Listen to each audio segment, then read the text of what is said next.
There is something moving between you right now that has nothing to do with contact. No message, no call, no sign in the obvious sense. Just this quiet, persistent sense that the space between you is not empty. That even in the absence of anything visible, something is traveling, something is arriving. And you keep receiving it at strange hours, in the middle of ordinary things, in the way your body shifts before your mind has a reason to shift. That is not wishful thinking. That is not the longing manufacturing evidence of itself.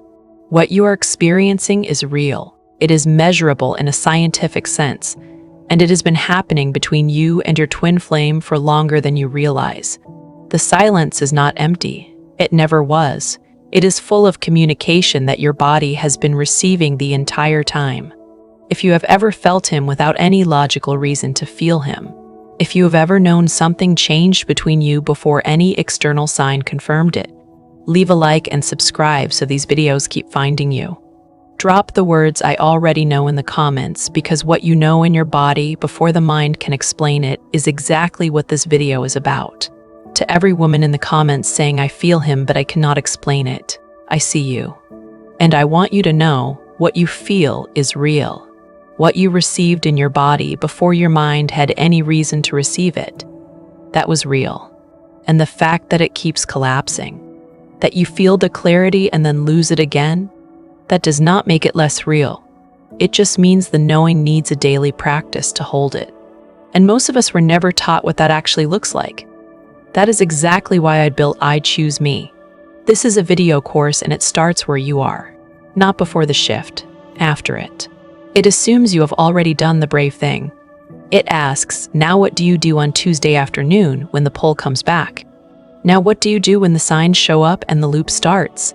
Now what do you do if he reaches out and you do not want to lose what you have built? 10 lessons, 10 tools. A workbook that tracks your movement from point A to point B in your own handwriting. The link is in my description. Let us say it together. I choose me. Come inside. The work continues there. There is a field that exists between two people who have made the kind of contact you made with your twin flame. Not a metaphorical field, a measurable one. The nervous system is not contained inside the skin the way we tend to think of it. It is relational by design. It is built to send and receive information from other nervous systems, particularly the nervous systems of people who have established deep attachment with it. Alan Shore, a neuropsychologist whose research at the University of California, Los Angeles has shaped the field of interpersonal neurobiology over the last 3 decades, describes what he calls right brain to right brain communication. The right hemisphere of the brain, the one that processes emotion, relational information, body states, and nonverbal signal, is in constant implicit exchange with the right brains of people we are deeply attached to. Not through language, not through words or text messages, through the body, through the nervous system, through the invisible field of information that two nervous systems create between them once they have established an attachment bond. This exchange does not pause during no contact. It does not require physical proximity. The right brain does not operate on the logic of out of sight, out of mind.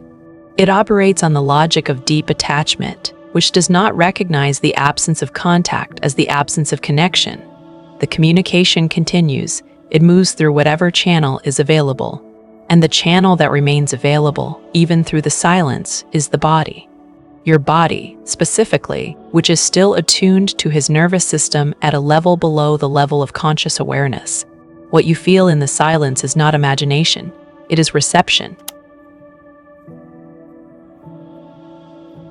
There is a question that almost every woman in mid-separation asks at some point, usually in a moment of frustration with herself, usually late at night or in the middle of something that should be occupying her full attention. Why, she asks, am I thinking about him right now? There was no trigger. There was no song, no memory, no obvious prompt.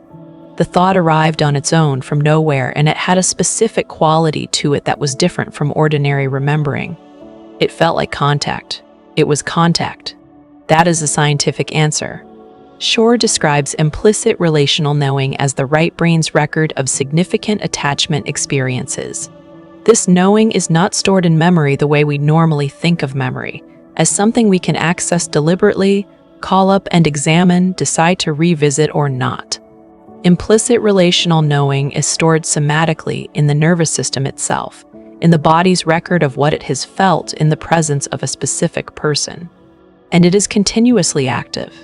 It is not something you access when you choose to think of him.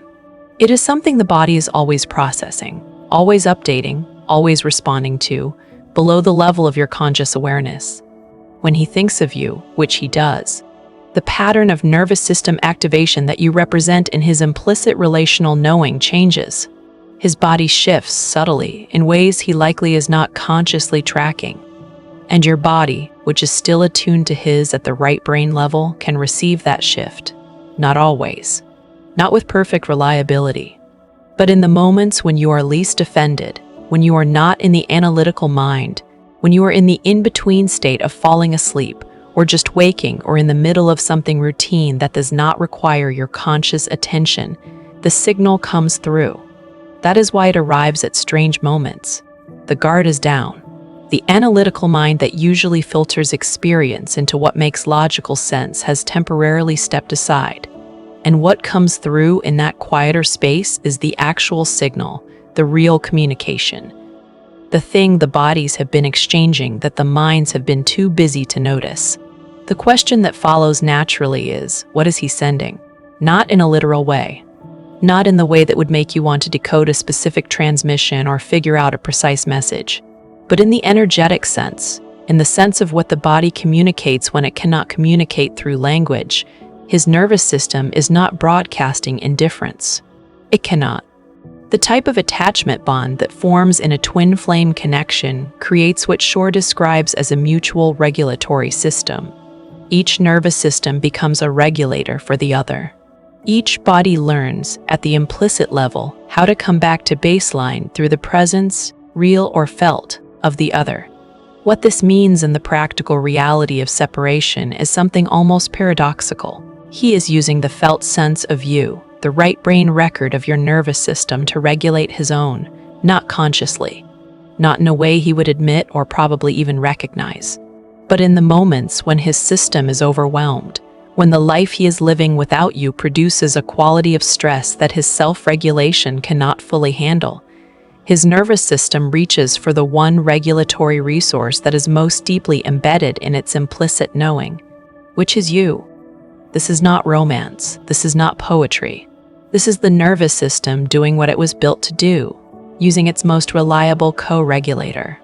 And in a twin flame connection, after the depth of attunement that happened between you in the beginning, you are the most deeply coded regulatory resource in his implicit system. That does not go away because he decided to go quiet. It does not get replaced easily or quickly. And it is one of the reasons, a real neurobiological reason, why what he is searching for in every surface relationship since you, in every casual connection, in every attempt to fill the space with something easier, continues to feel like a slightly less real version of the thing he actually needs. His nervous system knows the difference, and it keeps telling him. There is a version of no contact that is strategic. That is performed. That is the mind saying, I will not reach out because that is what I am supposed to do right now, and every day is a small act of willpower to hold the line. That is not what is happening in you right now. What is happening in you is something the body does not need the mind's permission for. The implicit relational system, the right brain's deep processing of this connection, is quietly doing work that has nothing to do with strategy and everything to do with something closer to integration.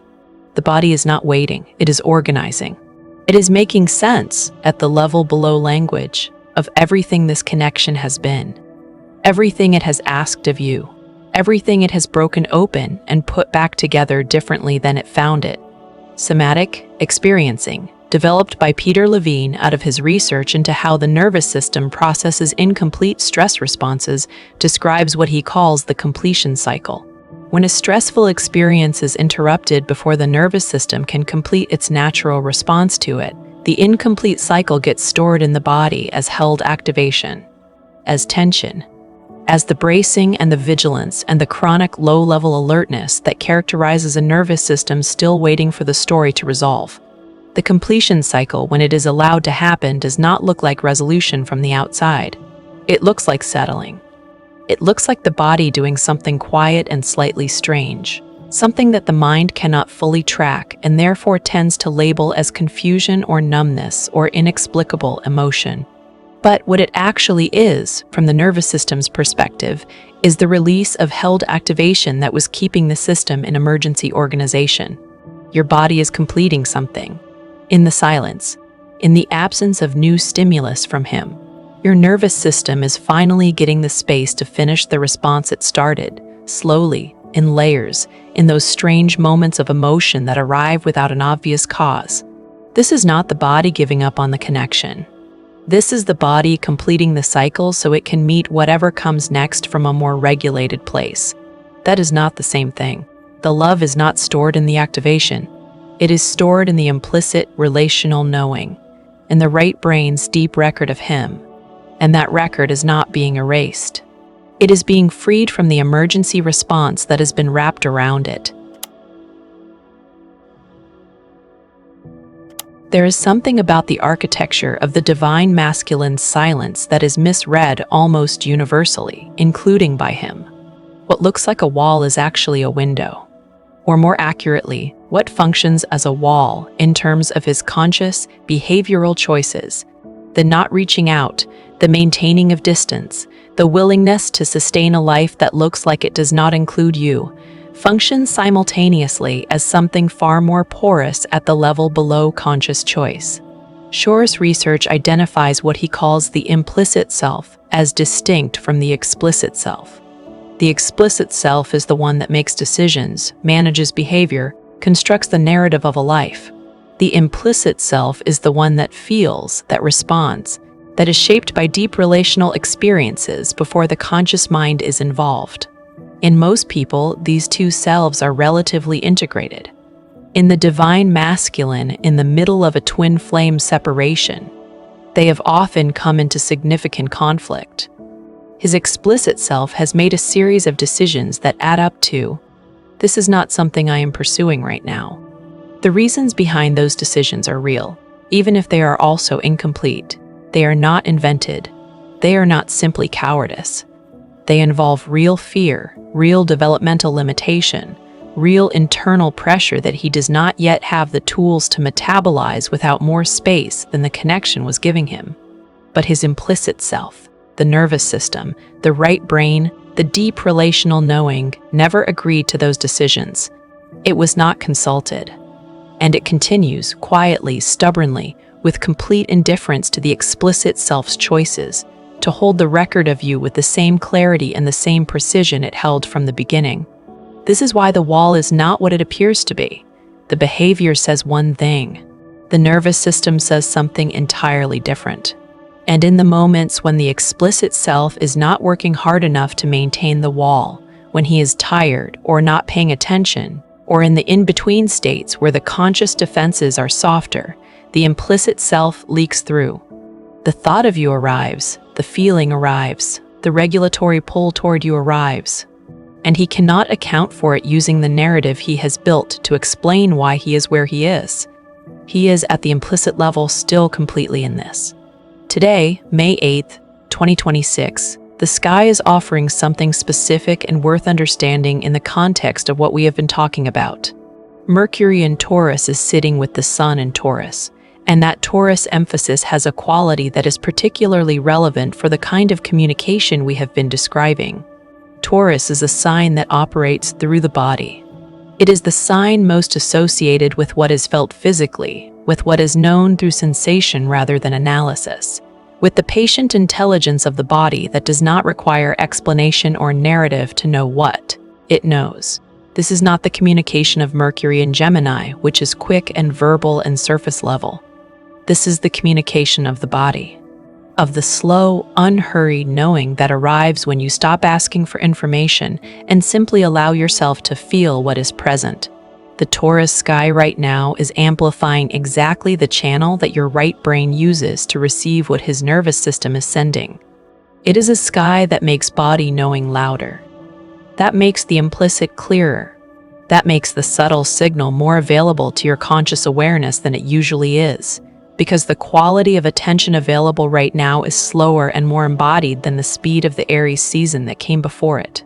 Whatever you have been receiving in the last few days, the sense of him that arrived without reason, the moments of feeling contact that had no visible source, those are real.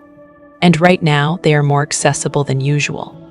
Trust what your body is receiving, not as a reason to act, not as information that requires a response, as data, as the confirmation that the field between you is active and that what moves through it is not nothing. There is a skill in this that most women on this journey have not been taught, and the absence of that skill is one of the main reasons the invisible communication, instead of being a source of grounding and orientation, becomes a source of more confusion and more pain. The skill is the difference between reception and merger. Reception is what happens when you feel the signal, feel the contact through the implicit field, and stay in your own body while you feel it. You are here, in your own nervous system, in your own center, receiving information from the field. You feel him, but you remain you. You register the contact without losing the ground under your feet. Merger is what happens when the signal arrives and you leave yourself to follow it.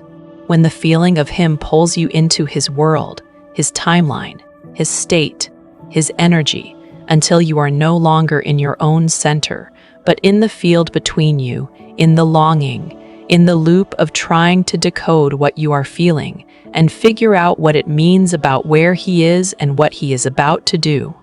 David Schnarch, in his work on differentiation theory, describes the capacity to be close without losing yourself as one of the hardest things human beings have to develop. Not because closeness is dangerous, because the nervous system, when it is deeply attached, has a pull toward merger that is almost gravitational. The implicit relational system wants to co-regulate. It is designed for co-regulation. And when the co-regulation is not available in the physical world, the mind tries to manufacture it by following the signal into his space. The difference between the two is not about whether you allow yourself to feel him. That capacity is not a problem. It is evidence of the depth of the connection. The difference is whether you feel him from inside yourself or whether feeling him means temporarily leaving yourself. Stay inside yourself. Feel the signal from the ground of your own nervous system. Notice what arrives. Notice how it moves through you. Notice what it does in your body, what it opens, what it clarifies, what it settles. And then come back to your own life, your own body, your own center. The invisible communication does not require you to abandon yourself to receive it. It requires the opposite. It requires you to be so fully in your own body that the signal can arrive clearly, without distortion, without the mind immediately translating it into something it needs to do or decide or figure out. This is the thing that changes the entire texture of waiting. You are not standing outside a closed door hoping for something to happen. You are inside an ongoing conversation that is happening at a level below the level that closed doors affect. The door that is closed is his explicit behavior, his conscious choices, the surface structure of the separation. That door is real. You are not in denial about it. But the conversation that is happening between your nervous systems, between your right brains, in the field of implicit relational knowing that connects two people who have made this kind of contact, that conversation has not paused. It cannot pause. The nervous system does not know how to pause a deep attachment the way the mind knows how to pause a behavior. You are already in communication with him, right now, through the field, through the body, through the implicit channel that the silence has never been able to close. What that means for how you move through today and tomorrow and the weeks ahead is this. You do not have to manufacture contact. You do not have to perform indifference to somehow earn reunion. You do not have to push harder or wait more patiently or do the healing in a specific way to make something happen in his timeline that is already happening. What you do have to do, the one thing this work is actually asking of you, is stay in your own body. Stay in your own nervous system. Keep choosing your own center over the pull toward merger. Keep feeling the signal from inside yourself, not from inside the longing. Because the woman who can receive what the field is sending and stay grounded while she receives it, that is the woman his nervous system is trying to move toward. Not the woman who has erased herself waiting. Not the woman who has followed every signal so far out of her own center that she no longer knows what is her and what is the connection. The one who is here, in her own body, receiving clearly, rooted. That is where this is going, and you are closer to it than you think. The invisible communication is already happening. The only question is whether you are regulated enough to receive it clearly. You are. Stay here. Let it come.